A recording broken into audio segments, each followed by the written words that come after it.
বাগে জান্নাতের ফুল নিয়ে এসেছি, প্রিয় নবীর হাদিস পাক নিয়ে এসেছি। আলহামদুলিল্লাহি রাব্বিল আলামিন ওয়াসসালাতু ওয়াসসালামু আলা সাইয়্যিদিল আমবিয়া ওয়াল মুরসালিন। আম্মা বা'দ, ফাআউযু বিল্লাহি মিনাশ শাইতানির রাজীম। বিসমিল্লাহির রহমানির রহিম।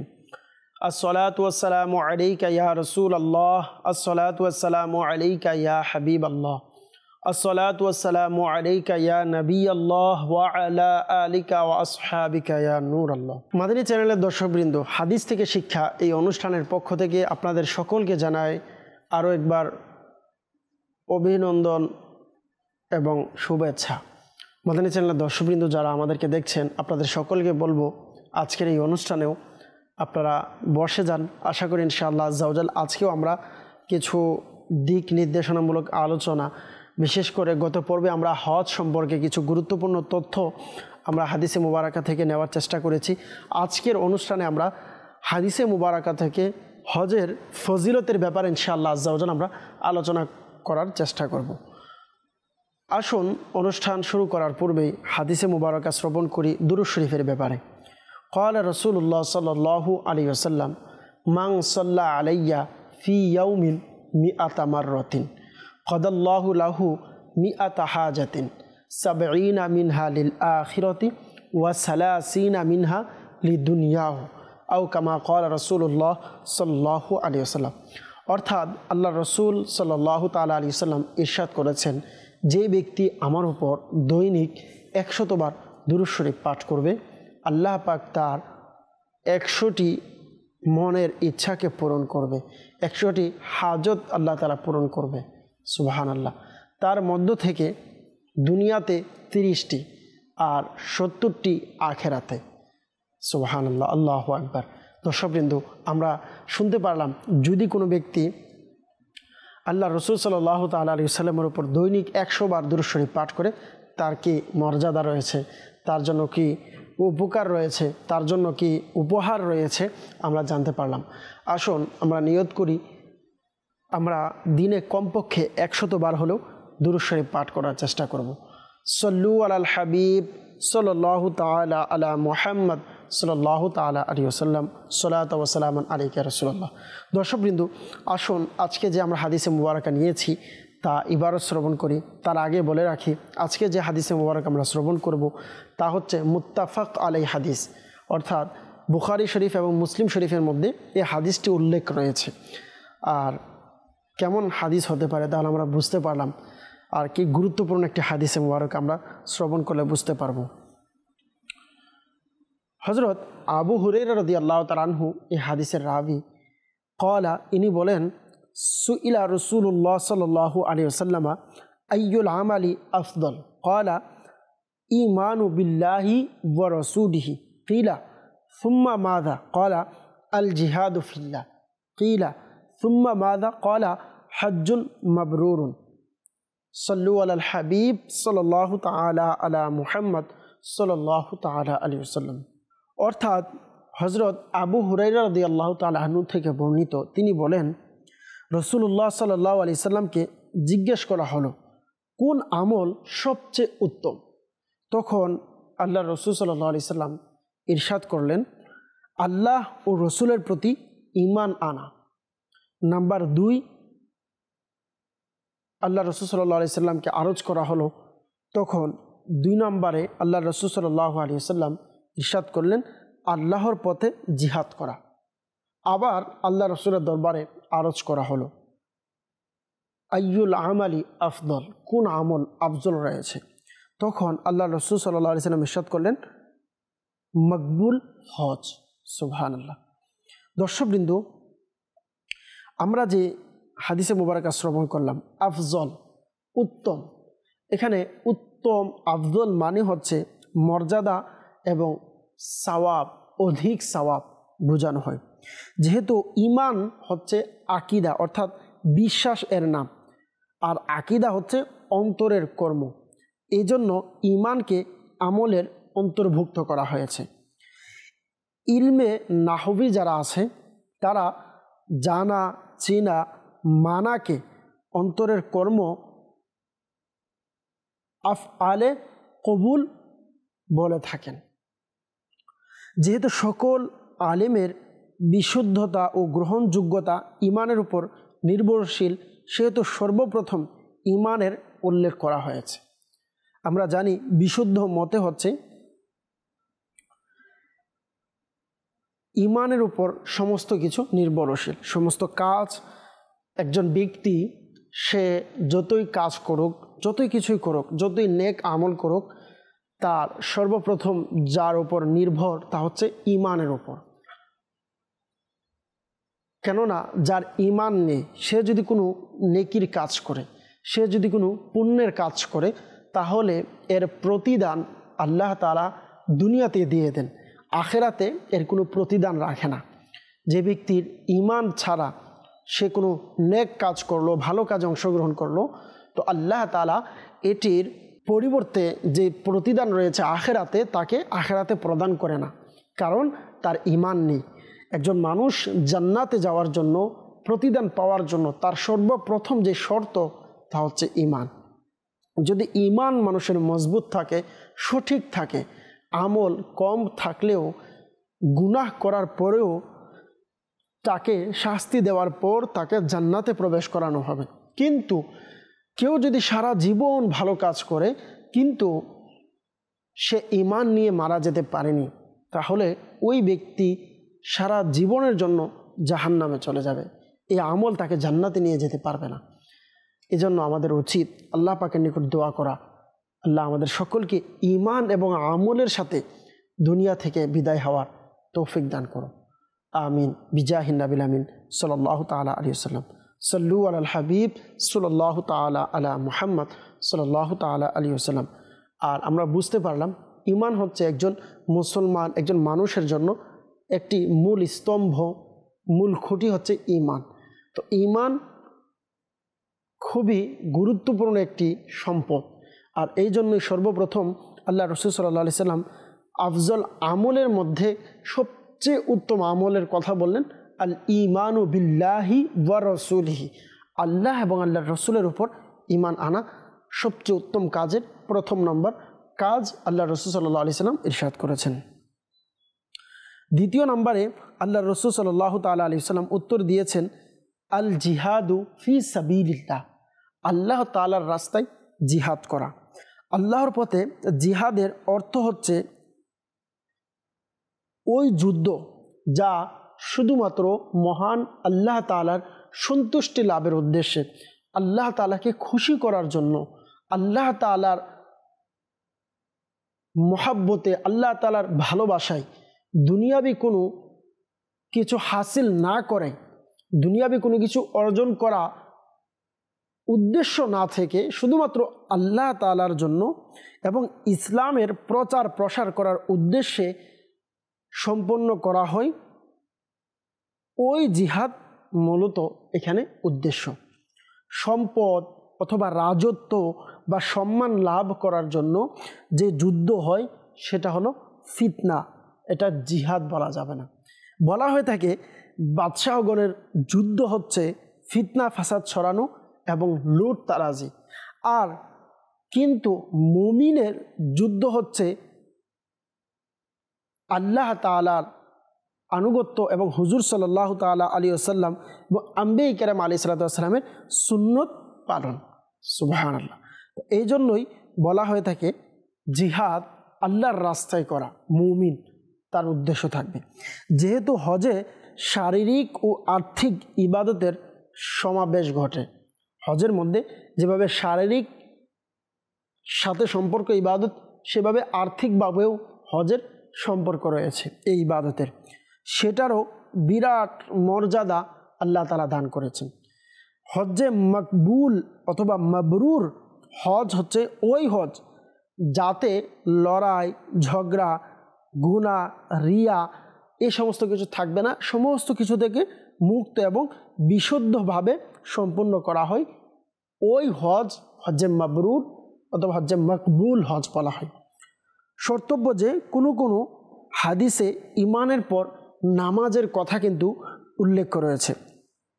কিন্তু এই হাদিসে মুবারকার মধ্যে জিহাদের কথা উল্লেখ করেছে, কেননা আল্লাহর পথে জিহাদ অধিকাংশ নামাজেই করে থাকে। যারা নামাজি আছে তারাই আল্লাহর পথে জিহাদ করে থাকে, কিংবা কোনো কোনো জরুরি অবস্থায় জিহাদ নামাজের চেয়েও উত্তম হয়ে যায়। দেখুন, হুজুর সাল্লাল্লাহু তাআলা আলাইহি ওয়াসাল্লাম খন্দকের যুদ্ধে অধিক ব্যস্ততার কারণে 5টি নামাজ কাজা করেছিলেন হুজুর সাল্লাল্লাহু আলাইহি ওয়াসাল্লাম। কখন? খন্দকের যুদ্ধের মধ্যে আল্লাহ রাসূল সাল্লাল্লাহু আলাইহি ওয়াসাল্লাম অধিক ব্যস্ততার কারণে 5টি নামাজকে কাজা করেছিলেন। সুতরাং হাদিসগুলোতে পরস্পরের কোনো দ্বন্দ্ব নেই। জরুরি অবস্থা দিয়ে একরকম হয়ে থাকে এবং সাধারণ বা স্বাভাবিক অবস্থা পৌঁছানোর পর অবস্থা অন্যরকম হয়ে যায়। সল্লু আলাল হাবিব সাল্লাল্লাহু তাআলা আলা মুহাম্মদ সাল্লাল্লাহু তাআলা আলাইহি ওয়াসাল্লাম। তাহলে আমরা আজকে জানতে পারলাম যে আল্লাহ রাসূল সাল্লাল্লাহু আলাইহি ওয়াসাল্লাম বললেন সর্বপ্রথম যে আমল তা হচ্ছে কি? আল ঈমানু বিল্লাহি ওয়া রাসূলিহি। দ্বিতীয় নম্বর যে উত্তম আমল আল জিহাদু ফি সাবিলিল্লাহ, আল্লাহর রাস্তায় সফর করা। তৃতীয় নম্বর আল হজ্জু মাবরুরুন, হজ্জে মকবুর অথবা মকবুলুন, হজ্জে মকবুল হজ, এটি উত্তম আমল আল্লাহ রাসূল সাল্লাল্লাহু আলাইহি ওয়াসাল্লাম বলেছেন। আর আমরা এই হাদিসে মুবারাকা থেকে স্পষ্টভাবে কয়েকটি শিক্ষা আমরা অর্জন করতে পারলাম এবং জানতে পারলাম যে হজ্জে মবরুর, হজ্জে মকবুল এটি কি পরিমাণের মর্যাদাবান একটি ইবাদত।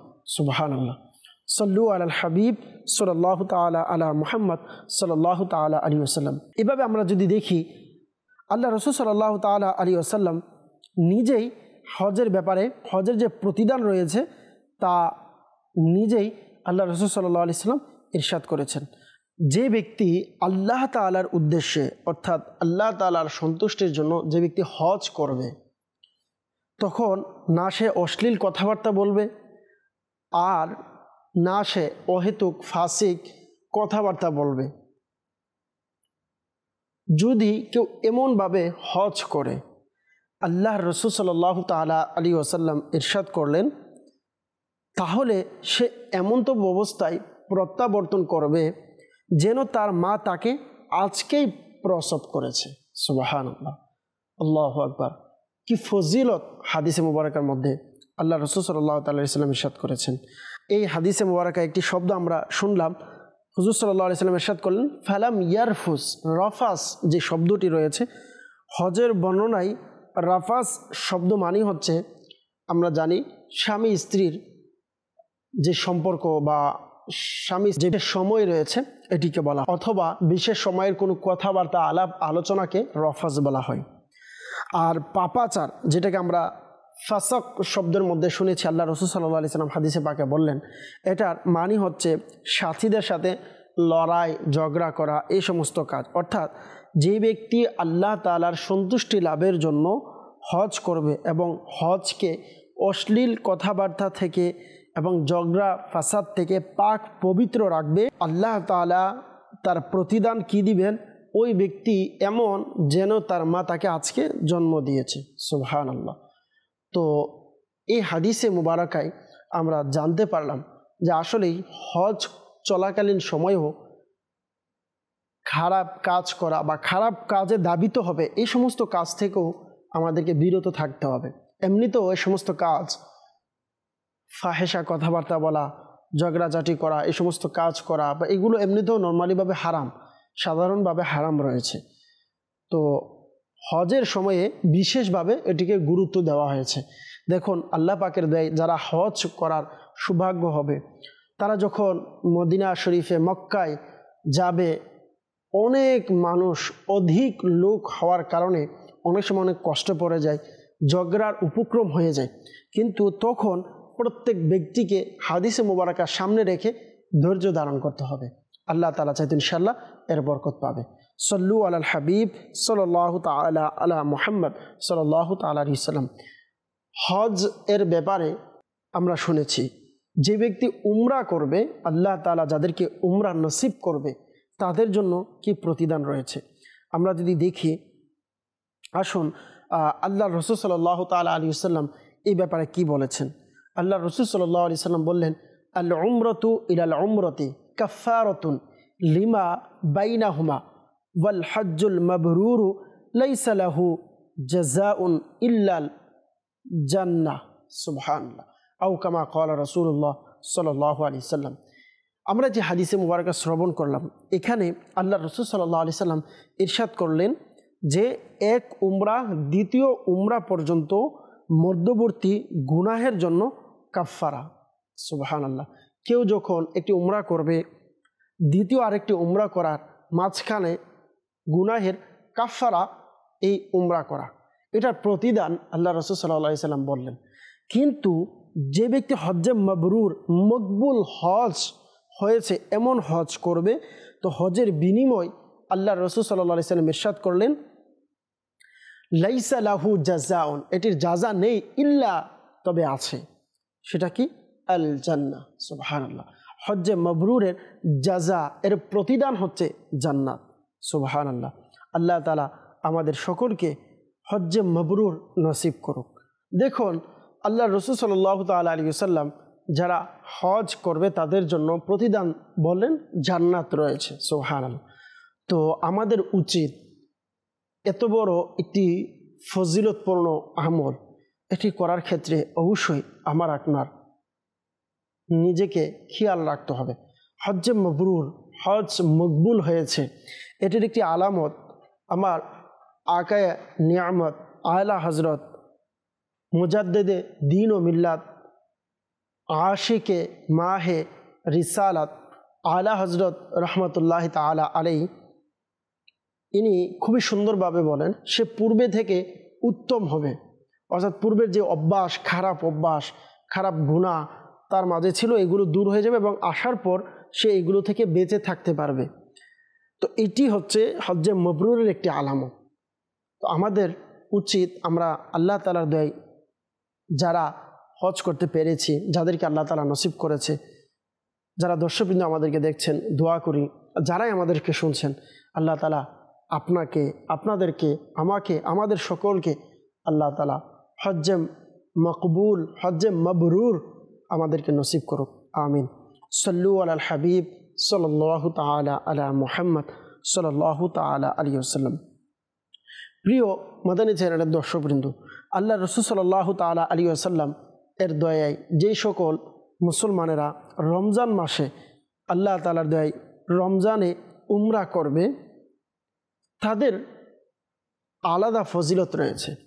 যেমন হযরত আব্বাস রাদিয়াল্লাহু তাআলা আনহু থেকে বর্ণিত, ইনি ইরশাদ করেন আল্লাহ রাসূল সাল্লাল্লাহু তাআলা আলাইহি ওয়াসাল্লামের খুশবুদার ফরমান হচ্ছে ইন্না উমরাতা ফি রমাদানা, যে নিশ্চয় রমাদানুল মুবারকে উমরা করা এটি হজের সমান। সুবহানাল্লাহ। যে ব্যক্তি রমজান মাসে উমরা করবে, তাউদিলু হাজ্জাতুন, এটি একটি হজের সমপরিমাণ। সুবহানাল্লাহ। রমজান মাসে যারা উমরা করবে, আল্লাহ তাআলা আমাদের সকলকে উমরা করার তৌফিক দান করুক। আমিন। বিজাহিন নবিল আমিন সাল্লাল্লাহু তাআলা আলাইহি ওয়াসাল্লাম। সাল্লু আলাল হাবিব সাল্লাল্লাহু তাআলা আলা মুহাম্মদ সাল্লাল্লাহু তাআলা আলাইহি ওয়াসাল্লাম। দর্শকবৃন্দ, আমাদের মধ্যে অনেকে আছে, অনেকের প্রশ্ন থেকে যায়, ছোট বাচ্চা অথবা শিশু অপ্রাপ্ত বয়সে যদি হজ করে এটার কোনো সওয়াব আছে কিনা, বা এই ব্যাপারে হাদিসে মুবারকা কি আছে। আসুন আমরা একটি হাদিসে মুবারকা শ্রবণ করি, আশা করি ইনশাআল্লাহ আমাদের অনেকের এই প্রশ্নগুলোর ব্যাপারে ক্লিয়ার হয়ে যাবে। যেমন আল্লাহ রাসূল সাল্লাল্লাহু তাআলা আলাইহি ওয়াসাল্লামের একজন সাহাবী, ইনি বললেন যে আল্লাহ রাসূল সাল্লাল্লাহু তাআলা আলাইহি ওয়াসাল্লাম রাওয়া নামক স্থানে একটি কাফেলার সাথে মিলিত হলেন। তখন তিনি ইরশাদ করলেন মানিল কওম, অর্থাৎ এরা কারা? তখন তারা উত্তর দিল আমরা মুসলমান। তখন লোকেরা আরজ করলো মান আনতা, আপনি কে? ক্বালা রাসূলুল্লাহ সাল্লাল্লাহু আলাইহি ওয়াসাল্লাম, অর্থাৎ আল্লাহ রাসূল সাল্লাল্লাহু আলাইহি ওয়াসাল্লাম বললেন আমি আল্লাহর রাসূল। যখন এই কথা বললেন তখন ফারাফাআত ইলাইহি ইমরাআতুন সাবিয়ান ফাকালাত আলি হাযা হাজ্জুন, অর্থাৎ আল্লাহ রাসূল সাল্লাল্লাহু তাআলা আলাইহি ওয়াসাল্লামের সামনে একজন মহিলা একটি শিশুকে তুলে ধরলেন এবং প্রশ্ন করলেন, এই শিশুর কি হজ হতে পারে? তখন আল্লাহ রাসূল সাল্লাল্লাহু আলাইহি সাল্লাম ইরশাদ করলেন, নাআম ওয়ালাকি আজরুন, অর্থাৎ হ্যাঁ, তার জন্য হজ রয়েছে এবং এর সওয়াব তুমিও পাবে। সুবহানাল্লাহ। অর্থাৎ আমরা যে হাদিসে মুবারাকা শ্রবণ করলাম, এর মানে হচ্ছে খুব সম্ভব শিশুটি দুধ পানকারী শিশু। মহিলাটি আরজ করলো, যদি আমি তাকে ইহরাম পরিয়ে দেই এবং কুলে নিয়ে হজের সকল রুকন অর্থাৎ হজের সকল বিধানাবলী পালন করি, তাহলে কি আমার হজের সাথে তার হজ আদায় হয়ে যাবে? তো আল্লাহ রাসূল সাল্লাল্লাহু তাআলা ইরশাদ করলেন, হজ করার সওয়াব শিশু পাবে এবং তুমিও হজ করানোর সওয়াব। আল্লাহ রাসূল সাল্লাল্লাহু আলাইহি সাল্লাম বললেন, তুমি হজ যে করিয়েছ তাকে এর সওয়াব পাবে।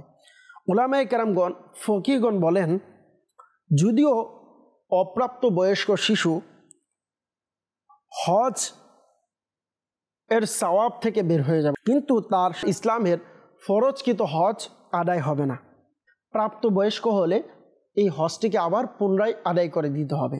কিন্তু যদি সে দারিদ্র হয় অথবা কৃতদাস অর্থাৎ গুলাম হয়ে থাকে আর সে যদি হজ করে, তাহলে তাদের ইসলামের ফরজকৃত আদায় হজ হয়ে যাবে। যেটি ইসলামের ফরজ হজ রয়েছে তা আদায় হয়ে যাবে। অর্থাৎ আমরা যদি দেখি সম্পদশালী কিংবা আজাদ ব্যক্তি করে, তাহলে সে যখন বড় হবে তখন তার উপরে ফরজ হবে। আর যদি কোনো ব্যক্তি সে সম্পদশালী নয়, পরবর্তীতে সে সম্পদশালী হলো কিংবা সে কৃতদাস থেকে আজাদ হলো, তখন তাদের জন্য পুনরায় হজ করাটা জরুরি নয়। কোনো মানুষ মক্কা শরীফে পৌঁছলে সে সেখান থেকে বলে গণ্য হয়। দারিদ্র বা কৃতদাস ইসলামের হজ আদায় করতে পারে, কিন্তু মক্কা শরীফের ছোট শিশুরা হজ করলে তা পালিত হবে না। এই হাদিস থেকে এটাও জানা গেল, শিশুদের সৎ কাজে সওয়াব মাতা পিতাও পাবেন। সুতরাং তাদেরকে নিয়মিতভাবে নামাজ রোজা পড়ার জন্য আমাদের উৎসাহিত করা উচিত। যখন সে নেক কাজ করবে, এই নেক কাজের সওয়াব মা বাবাও পাবে। আল্লাহ তাআলা আমাদের সকলকে নেক কাজ করার, নিজের সন্তানদেরকে নেককার বানানোর তৌফিক দান করুক। মাদানী চ্যানেলের দর্শকবৃন্দ, আজকে আমরা হজের সওয়াবের কয়েকটি দিক নিয়ে আলোচনা করেছি। উমরা করলে তার কি প্রতিদান রয়েছে, হজ করলে তার কি প্রতিদান রয়েছে, আল্লাহ তাআলা তাকে জান্নাত দান করবেন। কেউ যদি রমজান মাসে উমরা করে সে বড় হজের সওয়াব পাবে। কেউ যখন উমরা করবে, এক উমরা থেকে আরেকটি উমরার মাঝামাঝি সময়ের গুনাহ আল্লাহ তাআলা মাফ করে দিবেন। হজ করার বরকতে আল্লাহ তাআলা তাকে জান্নাত দান করবেন। এবং হজের সময় শর্ত হচ্ছে ফাহিশা কাজ, কথাবার্তা, গুনাহের কাজ, ঝগড়াঝাটি ইত্যাদি থেকে আমাদের সকলকে বেঁচে থাকতে হবে। আর যদি বেঁচে থেকে সঠিকভাবে আমরা আদায় করতে পারি, আল্লাহ পাকের দয়া ইনশাআল্লাহ আমরা হজের যে প্রতিদান রয়েছে আমরা তা অর্জন করতে পারবো। আর এর সাথে সাথে আজকে অনুষ্ঠানে এটাও জানলাম যে মকবুল হজের একটি আলামত হচ্ছে ওই ব্যক্তিকে পূর্বে থেকে তাকে আরও নেককার বানিয়ে দিবে, পূর্বে থেকে তাকে ভালো করবে। এটি একটি মকবুল হজের আলামত। আল্লাহ তাআলা আমাদের সকলকে হজ্জে মাবরুর, হজ্জে মকবুল আমাদের সকলকে করার তৌফিক দান করুক। যারা আমাদের সাথে এই পর্যন্ত ছিলেন, আপনাদের সকলের জন্য দোয়া করি। আল্লাহর কাছে আমরা দোয়া চাই, আল্লাহ পাক রব্বুল আলামিন আমাকে, আপনাকে, আপনাদের সকলকে জীবনে একবার হলেও হজ্জে বাইতুল্লাহ জিয়ারতে মদিনা যেন নসিব করে। আমিন বিজাহি নবিল আমিন সাল্লাল্লাহু তাআলা আলাইহি ওয়াসাল্লাম। এই পর্যন্ত সকলেই ভালো থাকুন, সুস্থ থাকুন। আবারও আগামী পর্বে আরও একটি হাদিস মোবারকা নিয়ে আপনাদের নিকট উপস্থিত হব। এ পর্যন্ত সকলেই ভালো থাকুন, সুস্থ থাকুন, মাদানী চ্যানেল দেখতে থাকুন। সল্লু আলাল হাবিব সাল্লাল্লাহু তাআলা আলা মুহাম্মদ সাল্লাল্লাহু তাআলা আলাইহি ওয়াসাল্লাম। বাগে জান্নাতের ফুল নিয়ে এসেছি, প্রিয় নবীর হাদিস পাক নিয়ে এসেছি।